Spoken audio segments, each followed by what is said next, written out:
11 août 1918. Télégramme aux responsables bolcheviques de la région de Penza.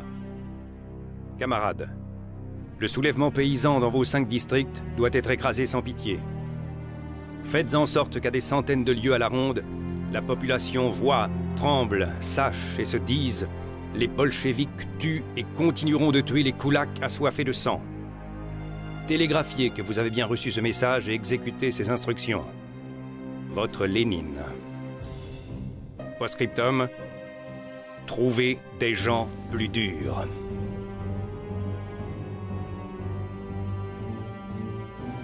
L'auteur de ce terrible télégramme est un personnage clé de l'histoire, Lénine. En son nom, des millions de gens se sont levés pour changer le monde. À cause de lui, des millions d'autres ont péri. L'ouverture des archives et les témoins survivants que nous avons interrogés nous permettent de dresser un portrait qui bouleverse l'image, jusqu'ici mythique, du père de la révolution russe. Raconter Lénine, c'est expliquer le siècle, ses ambitions, ses utopies, ses illusions et sa barbarie au nom des idées.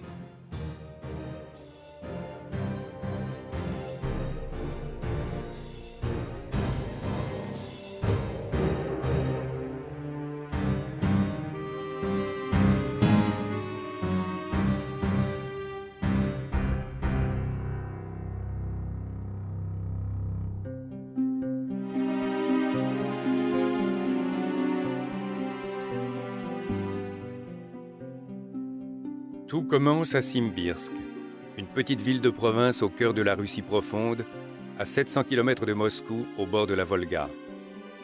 C'est là que naît le 20 avril 1870 Vladimir Ilitch Ulyanov, le futur Lénine, dans une famille de 6 enfants unis et aisés. On est loin de l'image du fils de prolétaire longtemps véhiculée par ses biographes. On a longtemps caché qu'il avait des ascendances russes, mais aussi kalmouk, allemande, juive et suédoise.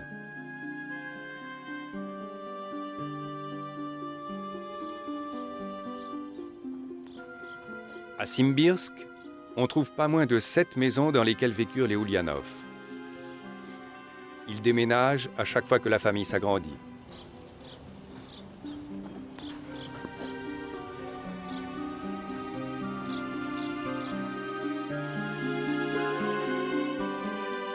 Les Ulyanov passent l'été à Kukushkino, dans le domaine familial. C'est une villégiature de nobles de province. On partage son temps entre les promenades et la lecture en famille. Le père, Ilya Nikolaïevitch, fonctionnaire important, il sera d'ailleurs anobli à ce titre, se doit de tenir son rang. C'était un rang assez élevé. La fonction d'inspecteur général des écoles de la province était une fonction importante. Il fréquentait donc la plus haute société de la région de Simbirsk. La famille se devait de maintenir un certain niveau de vie. Ilya Nikolaïevitch recevait beaucoup, ses collègues inspecteurs, des élèves, et on sait par des documents qu'il recevait aussi des hommes d'église. Il avait beaucoup de relations liées à sa fonction d'inspecteur et de directeur. Il fréquentait, il faut le dire, les gens les plus divers. Rien dans les premières années de Vladimir Ulyanov ne laisse présager ce qu'il allait devenir. Élève brillant, bien éduqué dans une famille assez pieuse, il n'a aucune activité révolutionnaire à Simbirsk, contrairement à ce qu'on a longtemps raconté. Olga Ulyanova est la nièce de Lénine. Fille de Dimitri, son plus jeune frère, elle est la seule parente de Lénine vivante.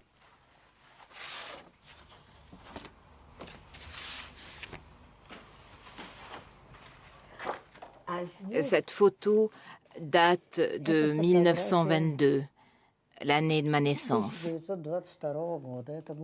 Voici ma mère, Alexandra Fyodorovna, moi sur ses genoux, Vladimir Ilitch et Viktor Ulyanov.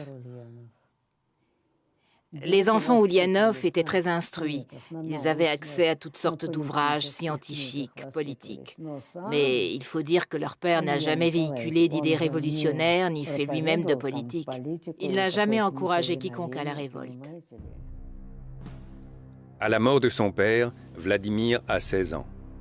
L'année suivante, en 1887, un coup de tonnerre bouleverse sa vie. Alexandre, son frère aîné, est arrêté à Saint-Pétersbourg alors qu'il prépare un attentat contre le tsar. Alexandre est condamné à mort. Le 8 mai 1887, il est pendu avec 5 de ses camarades dans la sinistre forteresse de Schlisselbourg, au bord de la Neva, non loin de Saint-Pétersbourg.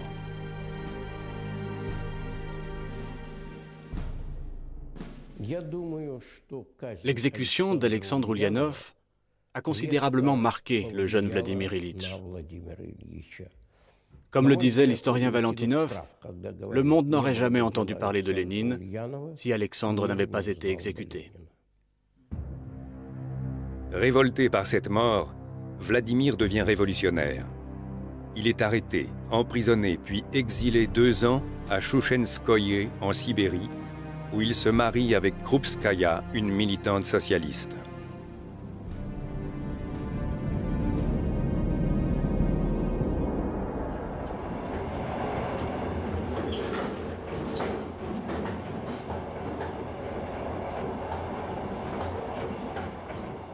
En 1900, Vladimir Oulianov part à l'étranger où il va rester 17 ans. Il prend le nom de Lénine. Il s'installe d'abord à Genève, en Suisse, où la plupart des révolutionnaires russes sont exilés. Il milite au sein du Parti social-démocrate russe. C'est durant cette période qu'il forge sa doctrine. Refus de la démocratie, dictature du prolétariat, rôle du parti comme avant-garde révolutionnaire. Il écrit ce qu'il va faire, le publie dans ses livres et l'explique clairement dans ses conférences sans être le moins du monde inquiété par les autorités. À Berne, son dossier de police a été conservé. Il apparaît comme un émigré tranquille, très soucieux de respecter la légalité suisse. Ce dossier n'est pas très épais. Sur Lénine même, non, il n'y en a pas beaucoup, parce que, bon, au fond, à l'époque, il n'est quand même pas hyper connu, et c'est une chose qui nous a toujours frappé, c'est que le ministère public fédéral n'a pas surveillé de façon très intense les bolcheviks en Suisse. C'est intéressant de le constater. Lénine, d'après ce que j'ai pu entendre de ceux qui l'ont connu, était réellement un homme persuadé de ce qu'il disait et de la possibilité de changer son pays, le régime de son pays. Et en cela, il effrayait souvent ses camarades suisses, qui ne pensaient pas, qui n'avaient pas, disons, sa foi fanatique dans l'avenir d'une révolution, la possibilité d'une révolution en Russie et en Allemagne. Donc autoritaire, voulant imposer ses vues, certainement. Dans ses articles, ses tracts imprimés en Suisse, Lénine ne veut pas entendre parler de révolution démocratique. Il le dit et le répète. Il s'oppose à la majorité des sociodémocrates russes et notamment aux mencheviks dirigés par Martov. La nièce de Martov, Tamara Popova, s'en souvient. Mon oncle Martov était un homme de principe et il trouvait que Lénine était un être fourbe. Lénine cherchait toujours à prendre les gens de haut. Martov, lui, était un véritable démocrate, un vrai démocrate. Il considérait que chacun devait avoir sa propre opinion, que chacun avait le droit de s'exprimer et de donner son avis. Lénine n'était pas comme ça. Pour lui, les décisions prises par le comité central du parti ne se discutaient pas. Tout le monde devait s'y soumettre. Pendant ce temps, la situation évolue en Russie. C'est la révolution populaire de 1905. Le drapeau rouge est hissé sur le cuirassé Potemkin par les marins en révolte. Lénine, le noble exilé, ne croit pas à cette révolution qui se traîne en longueur et il attend l'automne pour rentrer clandestinement dans son pays. En janvier 1906, la révolution échoue. Le tsar organise la répression. Elle est si violente, le vent de défaite est si fort qu'il ébranle les révolutionnaires d'apparence les plus solides. Lénine a un trait de génie. Ce n'est pas avec le peuple qu'on fait la révolution, c'est avec des professionnels. Il retourne en Europe avec une idée en tête, créer une école de révolutionnaires.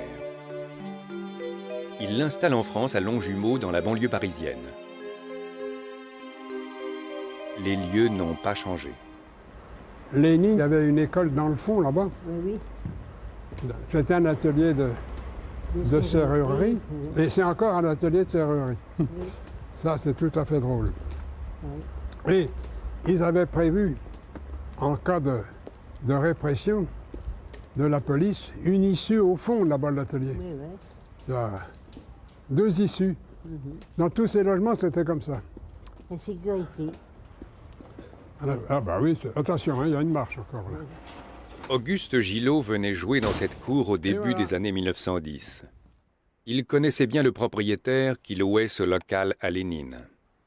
Pour faire venir, à l'époque, hein, de Russie, des hommes de la ville ou de la campagne, loin même, loin de Moscou ou de Leningrad, à l'époque c'était Saint-Pétersbourg d'ailleurs, les faire venir ici, c'est toute une histoire. Hein.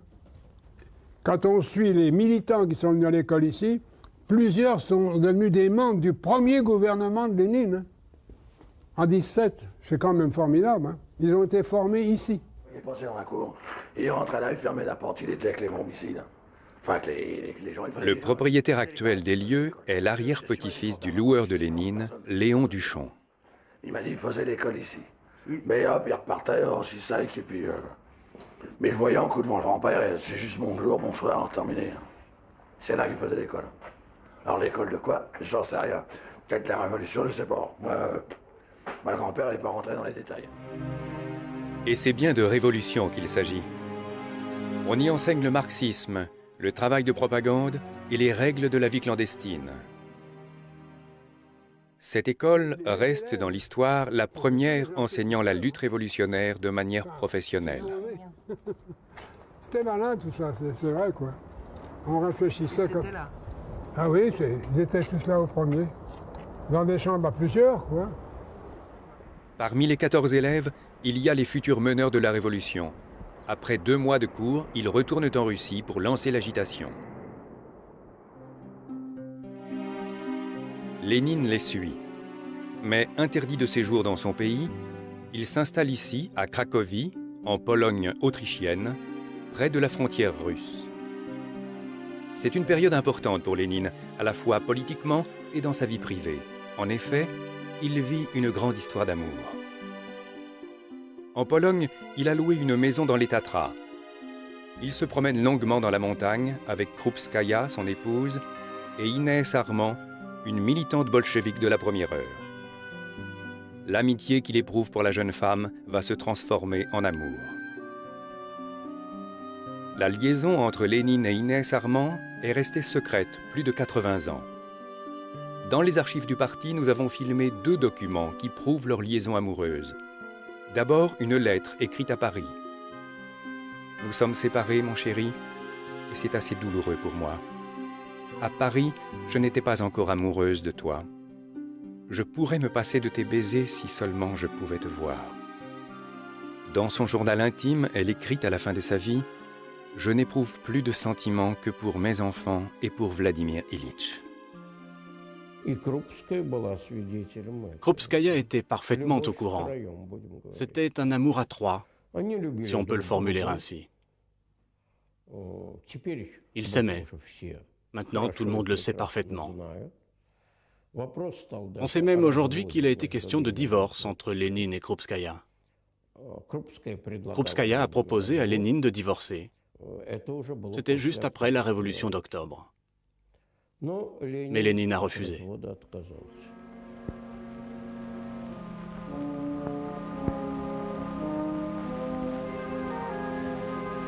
Août 1914. La Première Guerre mondiale éclate, faisant exploser l'Europe. En Pologne, le 7 août, Lénine est arrêté. Il est accusé d'espionnage au profit de la Russie.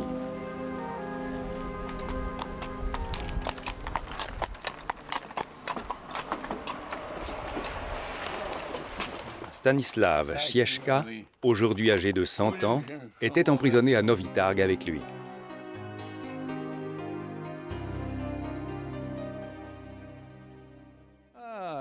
Ah, Lénine, oui, je le connais. Lénine, il était en prison à côté de moi, mais j'étais encore un jeune garçon, comment dire, un petit garçon. Je gardais les vaches chez un fermier à Kopieniec, et quand la guerre a éclaté, il y avait là-bas des forêts rasées, et il fallait brûler ce qui restait. C'est moi qui ai mis le feu pour m'amuser, et ils m'ont enfermé. J'ai été en prison en 14, j'avais 16 ans. J'étais en seconde. J'étais dans une cellule à Novi Targ. Et lui aussi, il était à Novi Targ. Il y avait un autre gars avec lui. Comme j'étais gosse, je recevais quelques grammes de nourriture en plus. Ce n'était pas suffisant et elle, la secrétaire ou la femme de ce Lénine, qui venait le voir, elle m'en donnait parfois. Elle me donnait une tranche de pain. Je suis resté en prison pendant 5 semaines. Lénine, moins.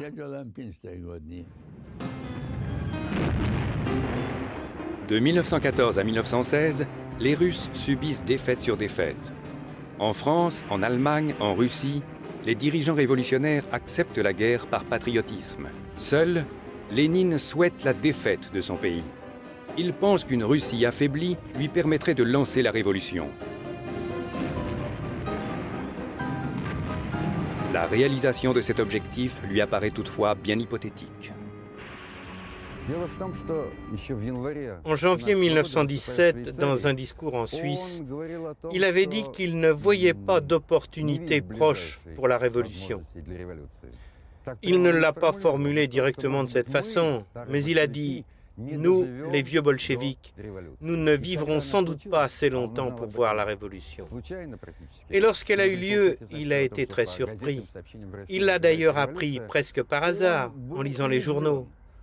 Il a été surpris, non pas parce qu'il n'était pas à Petrograd à ce moment-là, cela lui était déjà arrivé en 1905, mais parce qu'il n'était pas prêt. Il n'était pas prêt, lui, l'homme qui croyait détenir l'instrument absolu qui devait faire l'histoire, à savoir le parti avant-garde de la Révolution. Je pense que cela a été, je le crois vraiment, la plus grande humiliation de sa vie.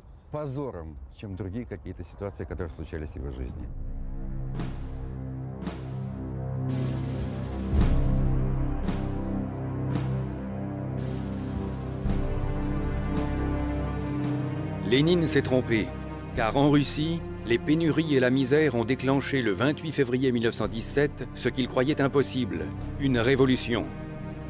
Le peuple se révolte à Petrograd. Le tsar abdique. Un gouvernement provisoire est mis en place. Une deuxième fois, Lénine n'est pour rien dans les événements. Mais le cours de l'histoire va se retourner. Dans le plus grand secret, l'Allemagne décide d'utiliser Lénine. Lorsque le ministère des Affaires étrangères allemand a demandé à l'état-major s'il fallait aider Lénine, ses membres ont tous répondu que c'était absolument nécessaire, car Lénine était l'homme qu'il leur fallait. On pouvait être sûr qu'il irait au bout de ses idées. Or, ces idées étaient avantageuses pour l'Allemagne. Pour les Allemands, si la Russie est faible, l'ennemi est faible. Pour Lénine, si la Russie est faible, il peut tenter de prendre le pouvoir. Leurs intérêts concordent. À la demande de Lénine, les Allemands organisent donc secrètement, en train, le retour vers la Russie des chefs bolcheviks. Un problème se pose. Comment traverser l'Allemagne sans mettre à jour la collusion des bolcheviks avec les Allemands? Lénine a une idée. il suffit de dire que les portes du wagon ont été plombées.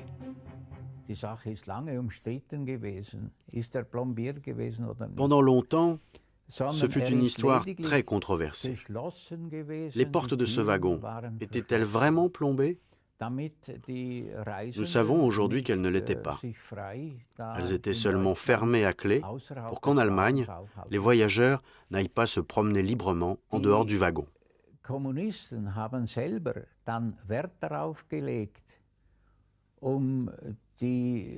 Il faut dire que, pour souligner la neutralité de ce wagon, les communistes ont toujours affirmé qu'il était plombé. Ce n'est pas vrai, c'est une légende.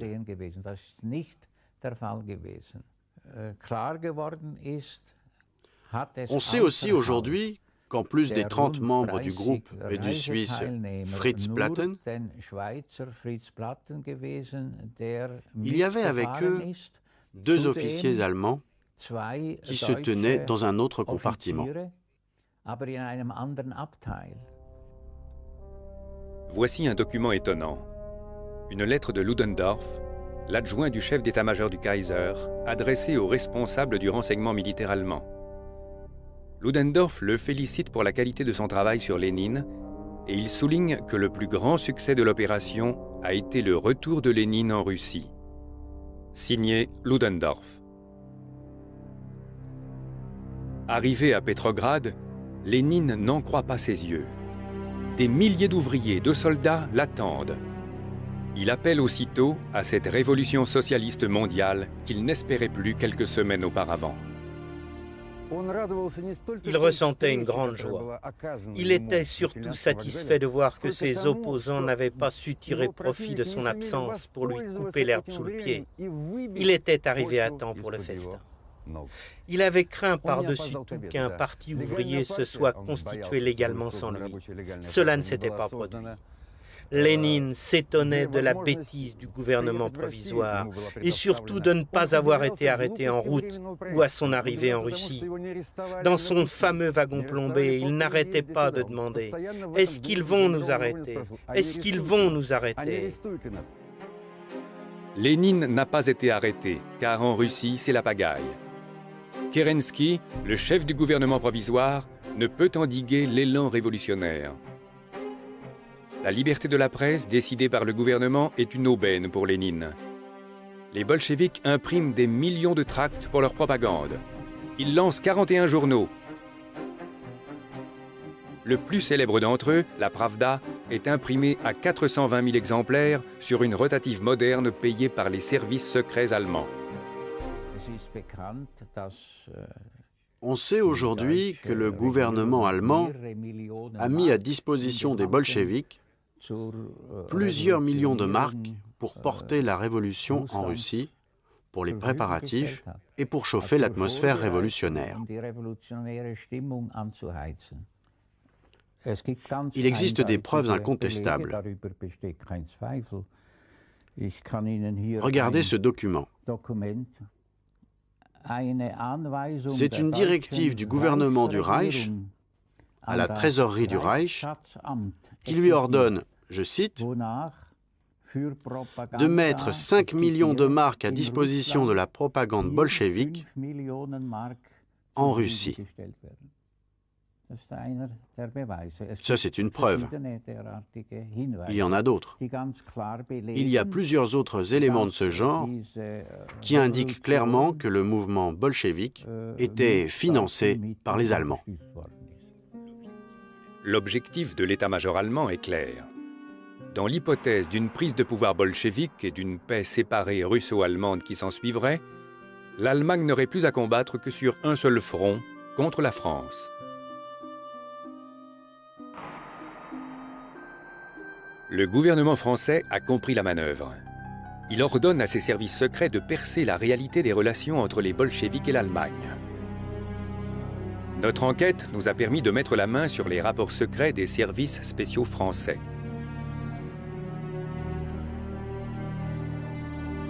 Que montre-t-il? Dans cette note, nous lisons: de mars à juillet 1917, on remarque l'entrée en Russie d'environ 37 millions de roubles venant des banques suédoises, norvégiennes, danoises et finlandaises. Suivent les décomptes par banque. Sous couvert d'activités commerciales, les services secrets allemands alimentent des comptes bancaires ouverts par des agents bolcheviques dans des pays neutres. Albert Thomas, le ministre français de l'armement, destinataire de ces documents, les envoie à Kerensky, le chef du gouvernement russe. Kerensky ordonne immédiatement l'arrestation de Lénine pour espionnage. Lénine entre dans la clandestinité. Il porte perruque, moustache et prend le nom d'Ivanov. Avant de gagner la Finlande, il se cache dans une cabane avec Zinoviev à Razliv, un village à 3 km de la frontière. Ils sont ensuite accueillis chez un paysan, militant bolchevique, qui les héberge dans sa grange. C'était l'été, et la chaleur était étouffante dans cette remise. Ils n'en sortaient pratiquement pas. Ils avaient peur, ils guettaient chaque bruit et regardaient par les fentes du toit. Que risquaient Lénine et Zinoviev si on les avait retrouvés dans cette grange? Ils auraient été fusillés sur place. Pourquoi? C'était la guerre et ils étaient considérés comme espions.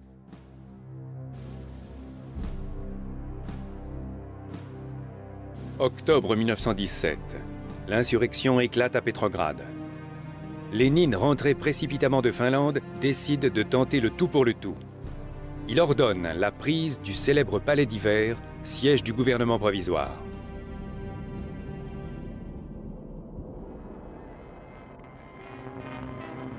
Il n'existe aucune image authentique de cet événement sur lequel l'histoire soviétique s'est fondée. Il ne reste que quelques dizaines de films de propagande soviétique tournés après coup.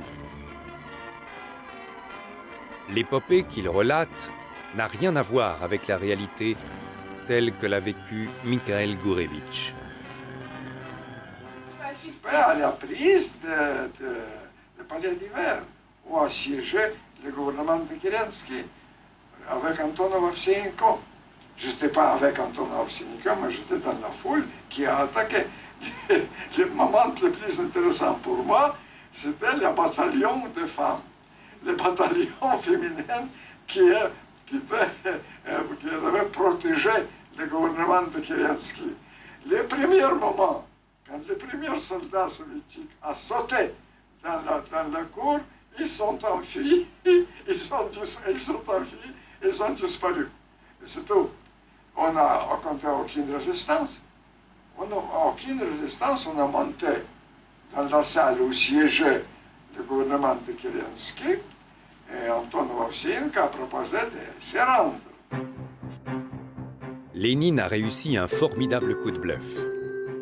Dans le pays et dans le mouvement révolutionnaire, les bolcheviks sont minoritaires, mais ils sont déterminés et bien organisés. Lénine, grâce à ses fidèles, ceux de Longjumeau et de l'exil, s'impose à la tête du premier gouvernement ouvrier et paysan. Les révolutionnaires professionnels triomphent. Il n'y a qu'un seul ouvrier dans le premier gouvernement prolétarien de l'histoire, Chliapnikov. Reste à convaincre le peuple. Les élections promises se soldent pour Lénine par une véritable débâcle. Sur les 703 députés élus, le parti bolchevique ne remporte que 168 sièges. Lénine n'en a que faire. Le 18 janvier 1918, jour de l'ouverture de l'Assemblée constituante, il fait encercler le palais Tauride. La démocratie russe n'a pas duré 24 heures. Avant la réunion au palais Tauride, les autres partis pensaient que les bolcheviks n'allaient plus rester longtemps au pouvoir et que tout allait se décider lors de la réunion de l'Assemblée constituante où ils étaient minoritaires. Mais cela ne s'est pas passé ainsi. Les bolcheviks, eux, savaient pertinemment qu'il leur fallait dissoudre l'Assemblée. Pour cette raison, je dis qu'ils ont agi par nécessité historique. S'ils ne l'avaient pas fait, il n'y aurait pas eu d'histoire soviétique.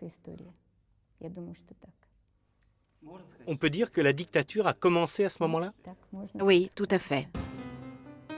Dans la réalité, le pouvoir bolchevique ne dépasse guère Petrograd et Moscou, où le ravitaillement est de plus en plus difficile. Lénine est seul. Il ne contrôle pas la Russie. Sur le front, l'armée est en pleine décomposition. Les soldats qui ne désertent pas fraternisent avec les Allemands. Pour sauver son pouvoir, Lénine décide de capituler devant l'Allemagne contre l'avis de la plupart des chefs bolcheviks. À Brest-Litovsk, les discussions menées par Trotsky avancent d'autant plus vite que Lénine a donné des instructions « signer n'importe quoi à n'importe quel prix ».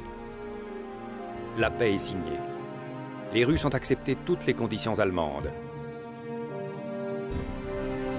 La Russie perd 1/3 de sa population, 1/3 de ses terres arables, les 3/4 de son minerai de fer et de son charbon.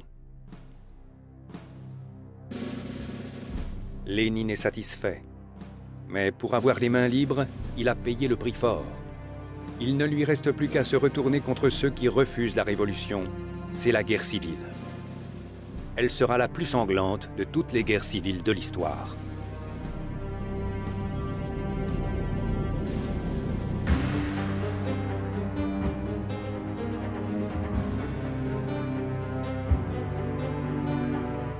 Les anti-bolcheviks et les armées blanches avancent sur 3 fronts. L'Allemagne a compris que la chute de Lénine entraînerait la reprise de la guerre. Elle lui donne encore un coup de pouce. Juillet 1918, télégramme de l'ambassadeur d'Allemagne à Moscou. La politique d'entente de l'Allemagne avec la Russie nécessite 3 millions de marks or par mois. Si la situation l'exigeait, cette somme pourrait être beaucoup plus élevée. Son régime en péril, Lénine lance un nouveau slogan. « Nous sommes dans une situation extrême, nous devons utiliser une terreur extrême. » Et il ne s'en prive pas. Pour l'emporter, il a besoin d'hommes et de ravitaillement. Il va donc enrôler de force dans sa toute nouvelle armée rouge des centaines de milliers de paysans et des bataillons spéciaux vont sillonner les campagnes pour réquisitionner le bétail et les récoltes, principalement le blé.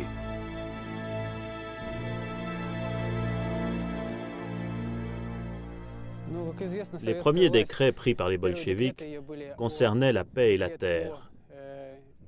À la place de la paix, il y a eu la guerre civile, et en fait de terre, il y a eu les réquisitions. Les paysans se sont estimés trompés? Oui, bien sûr, car à la fin de la guerre, au lieu de retourner à leur activité ancestrale, on les a obligés à se battre de nouveau dans la guerre civile, cette fois contre des adversaires mal définis, parfois même contre leurs propres frères. Dans la campagne autour de Yaroslav, à 400 km de Moscou comme dans toute la Russie, les paysans refusent de retourner à la guerre. Ils sont 30 000 à se cacher dans les forêts. Les bolcheviks lancent une impitoyable chasse à l'homme pour les retrouver. Uliana Morozova avait 8 ans à l'époque. Elle a vu les bolcheviks arriver dans son village.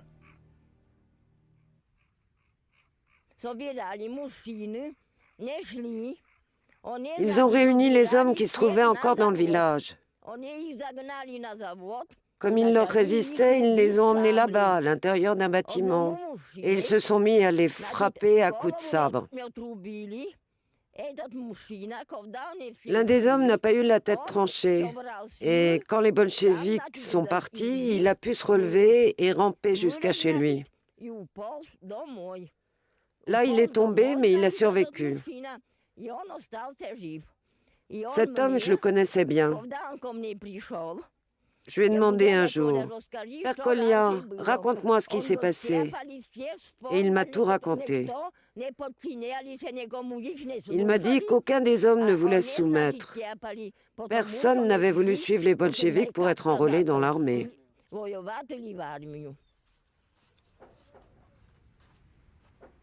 Cette situation est insupportable pour Lénine. Il décide d'utiliser les grands moyens pour venir à bout des paysans révoltés. Une armée spéciale a été formée pour les expéditions punitives, l'armée de Tukhachevski.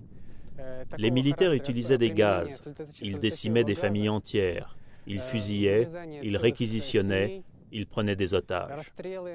Ils saisissaient tous les biens de ceux qu'ils appelaient les participants potentiels au soulèvement. Cela s'appelait la prolétarisation. On transformait le paysan en prolétaire et cela se faisait par village entier. Pour livrer les quantités de bétail et de blé imposées par le pouvoir, les paysans doivent pour la plupart donner toute leur production. Résultat, à la fin de 1920, sur une population de 150 millions d'habitants en Russie, ils sont 30 millions à souffrir de famine et ils sont 5 millions à mourir. Dans certaines régions, les paysans mangent des charognes. Des cas de cannibalisme sont constatés.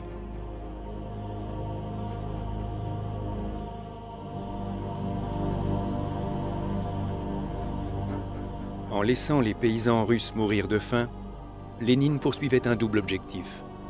Pacifier les régions révoltées, mais aussi réduire la seule grande opposition qui reste à son pouvoir, l'Église orthodoxe.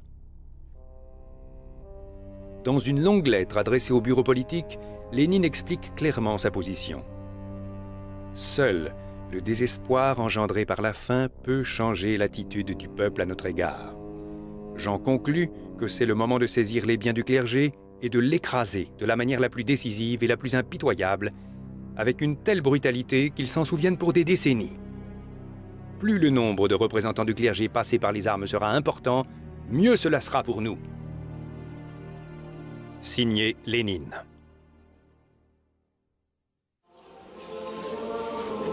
Et les ordres de Lénine sont mis à exécution. Les biens de l'Église sont saisis sous prétexte de les vendre pour nourrir la population. Les membres du clergé sont arrêtés, emprisonnés, exécutés, avec ou sans procès.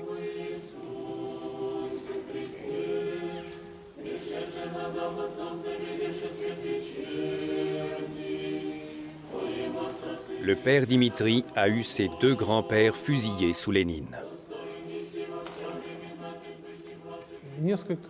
On ne sait pas exactement combien il y a eu de victimes. Je pense que c'est de l'ordre de plusieurs milliers de prêtres, oui, de diacres, de moines. Il y avait aussi des femmes? Oui, bien sûr. Il y avait des nonnes, mais aussi des femmes qui vendaient les bougies à l'église. C'était souvent des gens du peuple, des gens simples, qui aimaient venir et chanter à l'église. Il faut aussi savoir que la confiscation des biens de l'Église a été pratiquée de façon à provoquer une riposte de la population. Les soldats arrivaient avec un mandat et commençaient à piller les églises. Voyant cela, la population se mettait à sonner les cloches pour réunir tout le monde et défendre son église. Il y avait alors confrontation avec les soldats, qui ensuite embarquaient les meneurs et ils étaient fusillés.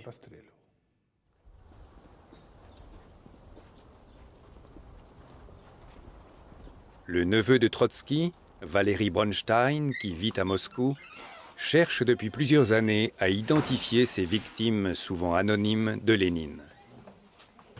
Dans plusieurs cimetières de Moscou, notamment à Donskoï, où se trouvent plusieurs fosses communes, il a constitué des dossiers qui sont à la disposition des familles soucieuses de retrouver la trace de leurs ancêtres disparus.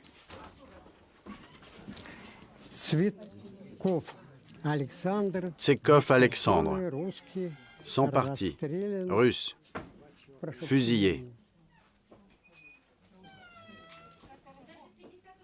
Mikhailovitch Marfeï, né en 1898, fils d'un colonel de l'armée tsariste, fusillé en 1923.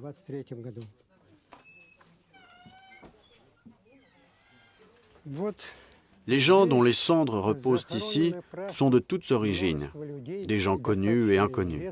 Il y a des nobles, bien sûr, des anciens officiers, mais il y a aussi des gens qu'on arrêtait sous des prétextes très divers. On les accusait de tout. Cela allait même parfois jusqu'à l'espionnage. Il y avait des prêtres, des étudiants, des enseignants, des ouvriers.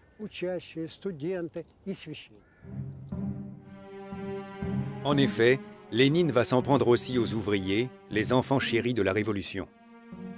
Cet épisode a été, par la suite, soigneusement occulté par le pouvoir soviétique. Il a caché que les salaires de misère et la dictature du Parti communiste ont ouvert les yeux des ouvriers. Ils s'opposent en grand nombre au régime et utilisent la seule arme à leur disposition, la grève. Lénine, le pragmatique, réagit sans tarder. Il oublie la doctrine socialiste dont il se réclame.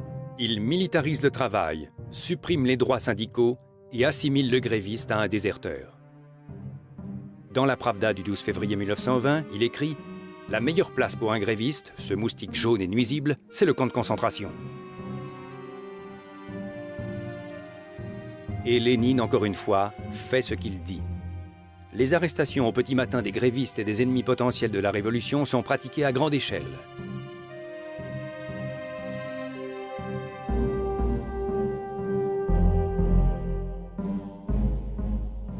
Beaucoup sont fusillés sur le champ.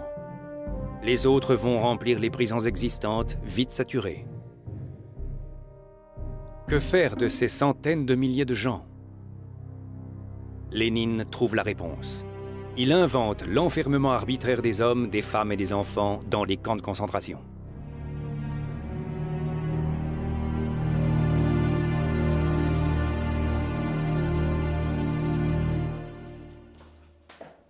Dans les archives du parti à Moscou, dans le fonds Lénine qui remplit plusieurs pièces blindées du sous-sol, nous avons trouvé parmi les 35 000 documents écrits ou signés par Lénine un décret de mars 1919.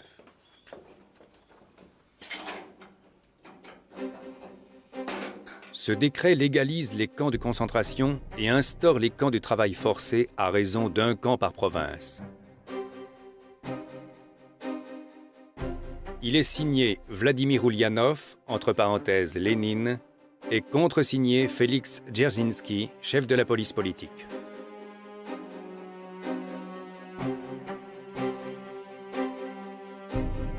Les premiers camps sont installés dans des monastères réquisitionnés.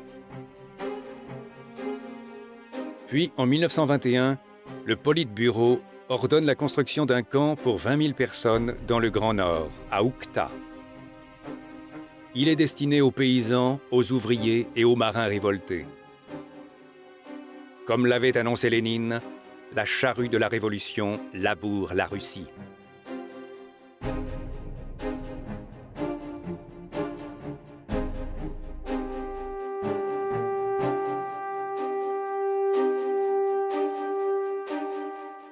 Lénine n'a plus qu'un objectif à atteindre, un objectif qu'il poursuit depuis ses premières années d'exil, la Révolution mondiale. Ces quelques hommes, originaires du monde entier, qui s'amusent sur les marches du Kremlin, participent en juillet 1919 à la création de l'Internationale communiste. Ils forment l'avant-garde de l'organisation clandestine qui va changer l'histoire. À ces hommes, des révolutionnaires professionnels, Lénine fixe un but ultime. Voici son enregistrement original.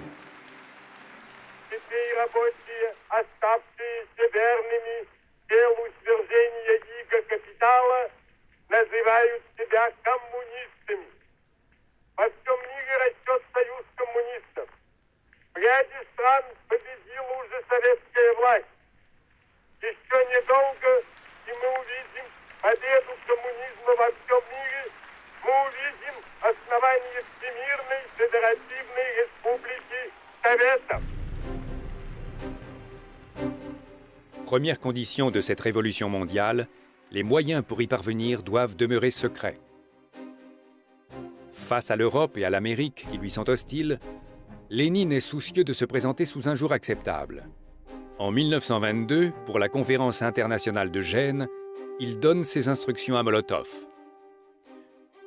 Dans le document présenté aux étrangers, supprimer toute mention ayant trait à la révolution violente et inévitable au recours à la lutte sanglante. Page 2, lignes 2 et 3, supprimer radicalement le passage disant que notre conception historique rend inévitable de nouvelles guerres mondiales. Car Lénine, pour satisfaire son obsession de révolution allemande, est prêt à une guerre généralisée. La défaite de 1918 et la chute de l'empereur ont plongé l'Allemagne dans l'anarchie. Le froid, la faim, la misère entraînent des insurrections aux quatre coins du pays. Le prolétariat s'organise, car le parti allemand est le seul parti communiste d'Europe puissant et structuré. Et ses ordres, il les prend à Moscou.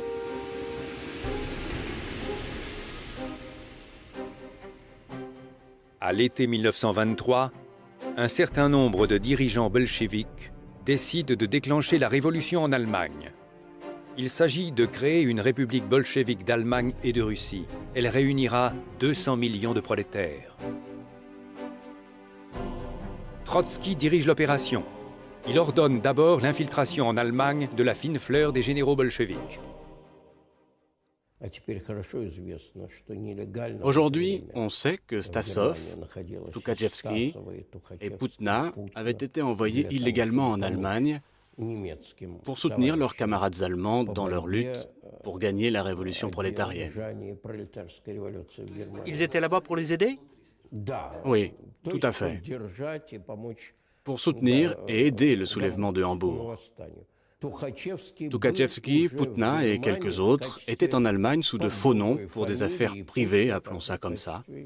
Ils avaient tous des noms d'emprunt.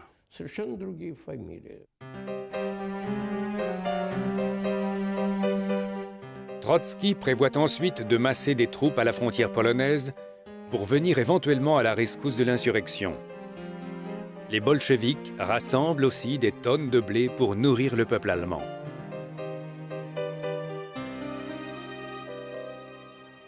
Le 21 octobre, les communistes lancent la grève générale, mais elle n'est pas suivie, car l'Allemagne entend rester allemande. L'ombre des soviets unit l'armée, la police et les sociodémocrates contre les communistes. Seul Hambourg s'est soulevé. Après 30 heures de combat de rue, la police et l'armée matent l'insurrection. Le second Octobre rouge a échoué, et avec lui, le rêve de Lénine, conquérir l'Europe à cheval, le drapeau rouge à la main.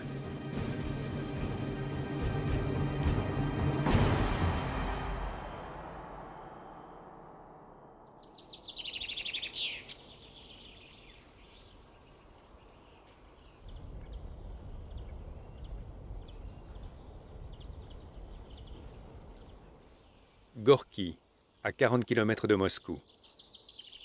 À partir de 1921, Lénine passe l'essentiel de son temps reclus dans cette riche propriété.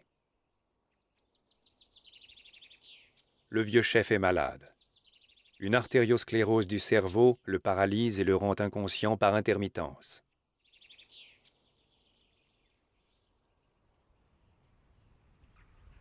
Il profite de ses rémissions pour se promener dans le village. Il parle avec les paysans, avec ce peuple qu'il connaît si peu. Claudia Shulgina avait 11 ans le jour où Lénine a rendu visite à ses parents.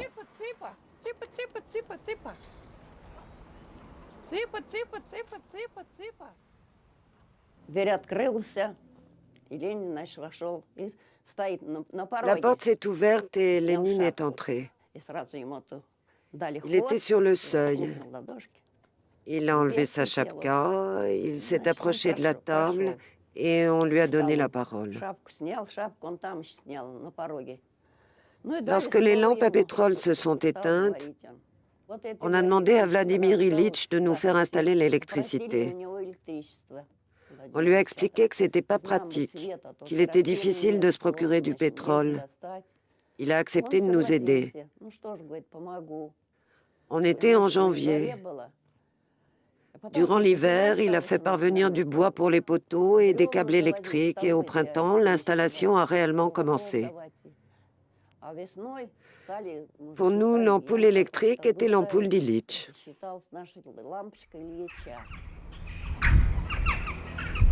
La Russie ignore l'état réel de son chef.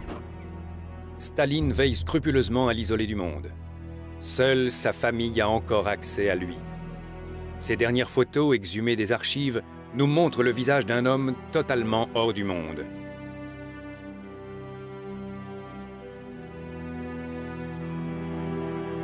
Le 21 janvier 1924, meurt le plus grand révolutionnaire de l'histoire.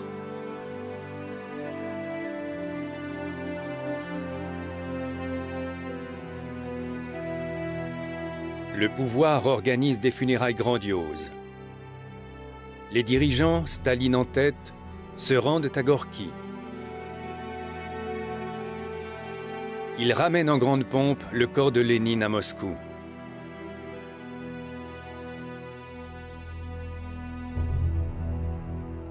Un culte de la personnalité comme on n'en a jamais connu est en train de naître. Des centaines de milliers de personnes défilent jour et nuit dans un froid intense devant la dépouille mortelle. Evgenia Chister, jeune militante communiste, était dans la foule. En entrant dans la salle, nous avons été stupéfaits. Tous les lustres étaient recouverts de crêpe noire. Un orchestre jouait en continu des musiques funèbres, du Chopin. Les musiciens se relayaient. Il y avait des montagnes de fleurs. Je pense qu'il devait y avoir plusieurs milliers de couronnes disposées au centre. Nous étions si malheureux. Nous étions tous au bord des larmes, prêts à nous abandonner à notre émotion.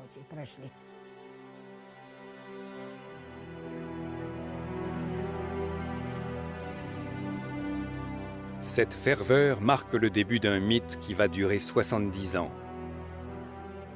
Pour la première fois dans l'histoire de l'humanité, on va embaumer un homme pour le présenter à la vénération des masses.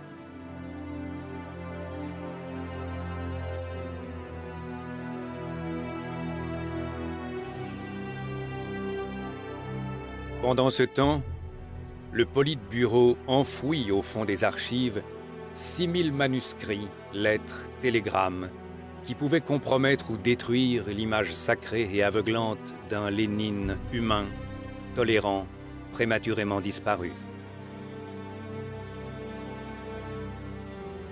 S'il est prouvé aujourd'hui qu'à la fin de sa vie, Lénine s'est interrogé sur la voie prise par la Russie et la possibilité d'arriver un jour au socialisme, les historiens n'ont pas trouvé dans les archives le moindre document qui laisse supposer un quelconque regret pour les déportations, les persécutions, les exécutions, les bannissements qu'il a ordonnés. Dans les archives, lorsque j'ai consulté les documents concernant ma famille, j'ai vu aussi d'autres dossiers. J'ai pu lire les ordres que donnait Lénine. Ils se ressemblaient tous. Fusillés, emprisonnés, déportés. Cela démontre son absence de bonté. Pas une seule fois, je n'ai lu libéré ou autre chose de ce genre, une mesure de mansuétude. Pour cette raison, je dis clairement, Staline n'est que l'héritier de Lénine. Il n'a fait que continuer ce qu'il avait commencé, et pour de bon.